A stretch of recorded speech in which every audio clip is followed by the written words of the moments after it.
এবার আরেকটা বিজয়ের সংবাদ, হাততালি এবার আরেকটা দেওয়ার জন্য প্রস্তুতি নিতে পারেন। আমি কেন খুশি হইলাম, আমি কেন হাততালি দিতে বললাম, আমার খুশির বিষয়টা আপনাদেরকে বলছি।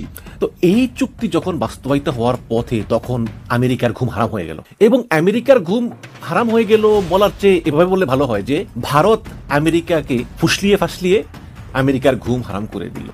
সেখান থেকে ফিরে এসেই তিনি গোপনে জামাত ইসলামের আমিরের সঙ্গে বৈঠক করেছেন। আমরা কেউ জানি না। ভারতীয় একটি গণমাধ্যম রিপোর্ট করেছে যে টেলিগ্রামে শেখ হাসিনার সঙ্গে বৈঠকে সুযোগ করে দেওয়ার বিনিময়ে আওয়ামী লীগের সাধারণ সম্পাদক ওবায়দুল কাদের সহ কয়েকজন চাঁদা নিচ্ছে, যে কয়লা ধুইলে যায় না ময়লা।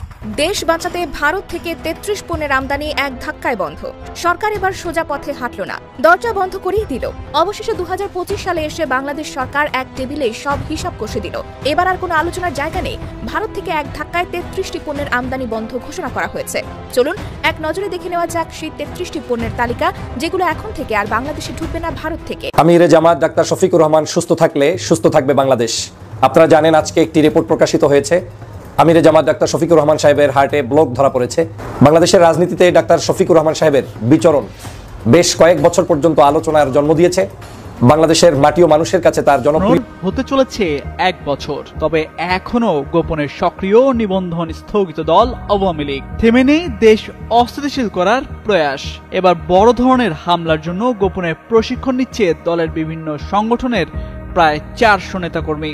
লক্ষ্য ঢাকা দখল করে জনমনে আতঙ্ক সৃষ্টি করা, এমন তথ্য জানিয়েছে আইন শৃঙ্খলার রক্ষাকারী বাহিনীর উচ্চ পর্যায়ের একটি সূত্র। সূত্র বলছে আওয়ামী লীগ নেতা বাহাউদ্দিন নাসিম এবং সাবেক প্রধানমন্ত্রী শেখ হাসিনার সহকারী একান্ত সচিব সাইফুজ্জামান শেখরের নির্দেশে দেশকে অস্থিতিশীল করার চক্রান্ত চলছে। গেল 8 জুলাই সকাল 10টা থেকে সন্ধ্যা 6টা পর্যন্ত রাজধানীর একটি কনভেনশন হলে এই সংক্রান্ত একটি প্রশিক্ষণ সম্পন্ন হয়। নির্দেশদাতা শেখর ও নাসিম বিদেশে পলাতক থাকলেও নিবন্ধন স্থগিত হওয়া দল আওয়ামী লীগ নেতা সোহেল রানা ও শামীমা নাসরিন শম্পার নেতৃত্বে আবারও দেশকে অস্থিরতার চেষ্টা করছে শেখ হাসিনা। ভারতে বসে বাংলাদেশে আওয়ামী লীগ নেতা কর্মীদেরকে দিয়ে একটি মব সৃষ্টি করে বাংলাদেশ ধ্বংসের দিকে ঠেলে দিতে চাচ্ছে শেখ হাসিনা।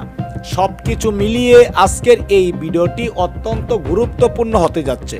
বাংলাদেশে শুরু হয়েছে নির্বাচনের আমেজ। আর সেই নির্বাচনে কে জিতবে? এনসিপি, জামাত ইসলাম, নাকি চরমোনাই, নাকি বিএনপি? এই নিয়েই কঠিন তথ্য এবার ফাঁস করলো আমাদের অনলাইন গ্রুপ পিনাকিদা।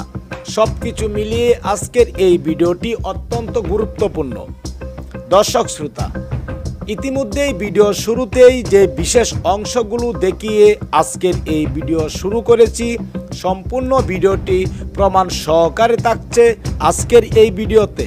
কে কোন জেলা থেকে আজকে আমাদের এই ভিডিওটি দেখছেন অবশ্যই কমেন্টসের মাধ্যমে জানিয়ে দিন।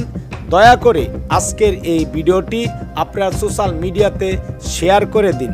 চ্যানেলে যদি নতুন হয়ে থাকেন প্রতিনিয়ত সবার আগে আপডেট নিউজগুলো পেতে আমাদের এই চ্যানেলটি সাবস্ক্রাইব করে রাখুন ও একটি লাইক দিয়ে দেখতে থাকুন সম্পূর্ণ ভিডিওটি। শেখ হাসিনার ভারতে পালানোর হতে চলেছে 1 বছর। তবে এখনো গোপনে সক্রিয় নিবন্ধন স্থগিত দল আওয়ামী লীগ। থেমে নেই দেশ অস্থিতিশীল করার প্রয়াস। এবার বড় ধরনের হামলার জন্য গোপনে প্রশিক্ষণ নিচ্ছে দলের বিভিন্ন সংগঠনের প্রায় 400 নেতাকর্মী। লক্ষ্য ঢাকা দখল করে জনমনে আতঙ্ক সৃষ্টি করা, এমন তথ্য জানিয়েছে আইন শৃঙ্খলার রক্ষাকারী বাহিনীর উচ্চ পর্যায়ের একটি সূত্র। সূত্র বলছে আওয়ামী লীগ নেতা বাহাউদ্দিন নাসিম এবং সাবেক প্রধানমন্ত্রী শেখ হাসিনার সহকারী একান্ত সচিব সাইফুজ্জামান শেখরের নির্দেশে দেশকে অস্থিতিশীল করার চক্রান্ত চলছে। গেল 8 জুলাই সকাল 10টা থেকে সন্ধ্যা 6টা পর্যন্ত রাজধানীর একটি কনভেনশন হলে এই সংক্রান্ত একটি প্রশিক্ষণ সম্পন্ন হয়। নির্দেশদাতা শেখর ও নাসিম বিদেশে পলাতক থাকলেও নিবন্ধন স্থগিত হওয়া দল আওয়ামী লীগ নেতা সোহেল রানা ও শামীমা নাসরিন শম্পার নেতৃত্বে নাশকতার ছক্কা 14 জনকে সন্ত্রাস বিরোধী আইনে গ্রেপ্তার করার পর 2 দফা রিমান্ডে নেওয়া হয়েছে। এ বিষয়ে নাম প্রকাশে অনিচ্ছুক সংশ্লিষ্ট সূত্র জানায়, তাদের পরিকল্পনা অনুযায়ী শেখ হাসিনার নির্দেশ পাওয়ার সঙ্গে সঙ্গে সারা দেশ থেকে তালিকাভুক্ত হাজার হাজার নেতাকর্মী একযোগে ঢাকা চলে আসবেন। শাহবাগ মোড় দখল করে জনমনে আতঙ্ক তৈরি করাই ছিল তাদের লক্ষ্য। এ সময় প্রশাসনও তাদের সঙ্গে আছে বলেও দাবি করবেন তারা। পরিকল্পনা অনুযায়ী এ ঘটনার পর আওয়ামী অধ্যুষিত কয়েকটি জেলা সহ দেশের বিভিন্ন স্থানে আওয়ামী লীগের বিভিন্ন পর্যায়ের লোকজনও মাঠে নামার সাহস দেখাবে। সবকিছু পরিকল্পনা মাফিক হলে এক পর্যায়ে ভয়াবহ পরিস্থিতি সৃষ্টি করতে সক্ষম হলে পরবর্তী পদক্ষেপ হিসেবে শেখ হাসিনাকে ভারত থেকে দ্রুত ফিরিয়ে আনার প্রক্রিয়া শুরু হবে। জানতে চাইলে পুলিশের ঢাকা রেঞ্জের ডিআইজি রেজাউল করিম মল্লিক বলেন, 29 জুলাই থেকে 8 আগস্ট পর্যন্ত এই 11 দিন যে নাশকতার আশঙ্কা করা হচ্ছে সে বিষয়ে সর্বাত্মক প্রস্তুতি নেওয়া হয়েছে।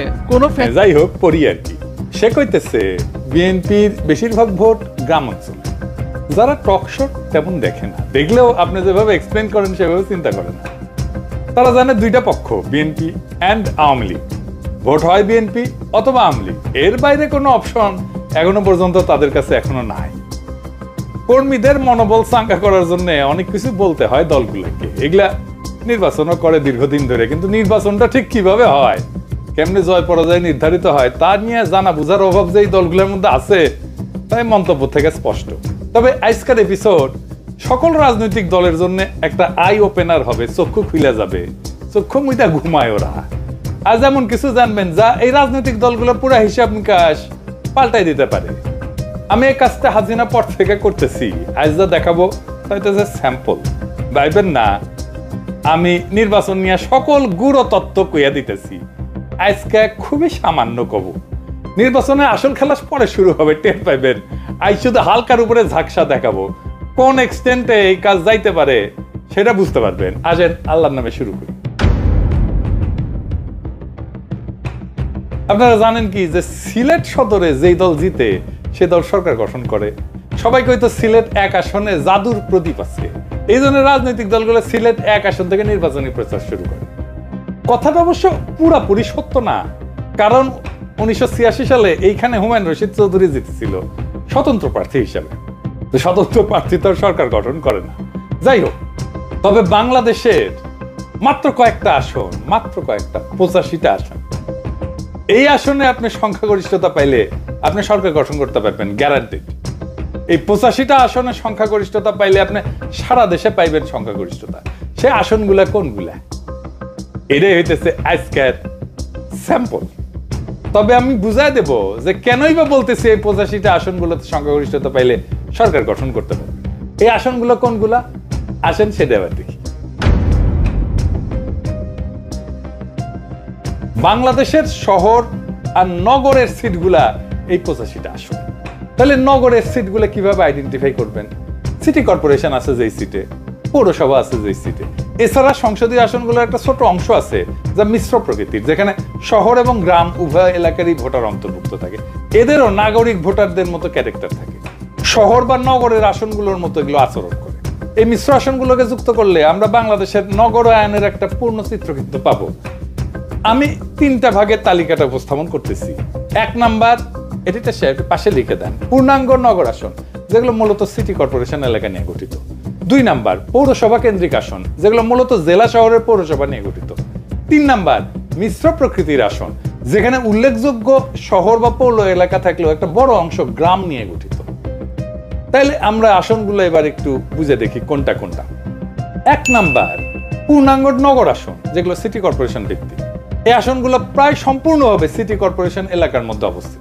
ঢাকা বিভাগে যেমন ধরেন ঢাকা 4, ঢাকা 5, ঢাকা 6, ঢাকা 7, ঢাকা 8, ঢাকা 9, ঢাকা 10, ঢাকা 11, ঢাকা 12, ঢাকা 13, ঢাকা 14, ঢাকা 15, ঢাকা 16, ঢাকা 17, ঢাকা 18, গাজীপুর 2, নারায়ণগঞ্জ 5। এইগুলো হইতেছে ঢাকা বিভাগের সিটি কর্পোরেশনের আসন। চট্টগ্রাম বিভাগ, চট্টগ্রাম 9, চট্টগ্রাম 10 এবং চট্টগ্রাম 11। রাজশাহী বিভাগ, রাজশাহী 2, খুলনা বিভাগ, খুলনা 2, সিলেট বিভাগ, সিলেট 1, বরিশাল বিভাগ, বরিশাল 5, রংপুর বিভাগ, রংপুর 3, ময়মনসিংহ বিভাগ, ময়মনসিংহ 4।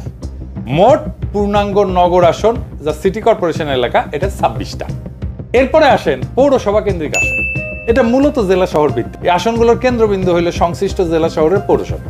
ঢাকা বিভাগে যেমন নরসিংদী 1, টাঙ্গাইল 5, কিশোরগঞ্জ 1, মানিকগঞ্জ 3, মুন্সিগঞ্জ 3, রাজবাড়ী 1, মাদারীপুর 2, শরীয়তপুর 1, ফরিদপুর 3। চট্টগ্রাম বিভাগে কুমিল্লা 6, ব্রাহ্মণবাড়িয়া 3, চাঁদপুর 3, নোয়াখালী 4, ফেনী 2, লক্ষ্মীপুর 3, কক্সবাজার 3। রাজশাহী বিভাগ বগুড়া 6, পাবনা 5, সিরাজগঞ্জ 2, নওগাঁ 5, নাটোর 2, চাঁপাইনবাবগঞ্জ 3, জয়পুরহাট 1। খুলনা বিভাগ যশোর 3, সাতক্ষীরা 2, বাগেরহাট 2, কুষ্টিয়া 3, ঝিনাইদহ 2, চুয়াডাঙ্গা 1, মেহেরপুর 1, নড়াইল 1, মাগুরা 1। সিলেট বিভাগ সুনামগঞ্জ 3, মৌলভীবাজার 3, হবিগঞ্জ 3। বরিশাল বিভাগ পটুয়াখালী 1, ভোলা 1, পিরোজপুর 1, ঝালকাঠি 2, বরগুনা 1। রংপুর বিভাগ দিনাজপুর 3, গাইবান্ধা 2, কুড়িগ্রাম 1, নীলফামারী 2, লালমনিরহাট 3, পঞ্চগড় 1, ঠাকুরগাঁ 1। ময়মনসিংহ বিভাগ জামালপুর 5, শেরপুর 1, নেত্রকোনা 2। মোট পৌরসভা কেন্দ্রিক আসন 50টা। মিশ্র প্রকৃতির আসন, এটা খুব বেশি না, শহর এবং গ্রামের সমন্বয়। এই আসনগুলোতে গুরুত্বপূর্ণ পৌরসভা বা শহর এলাকা থাকলেও একটা বড় অংশ থাকে গ্রামীণ এলাকা নিয়ে গঠিত। ঢাকা বিভাগে যেমন ধরেন গাজীপুর 1 যেটা, এটা কালিয়াকৈর পৌরসভা এবং গ্রামীণ এলাকা নিয়ে গঠিত। গাজীপুর 3, এটা শ্রীপুর পৌরসভা এবং গ্রামীণ এলাকা নিয়ে গঠিত। নরসিংদী 2 আসনটা পলাশ পৌরসভা এবং গ্রামীণ এলাকা নিয়ে গঠিত।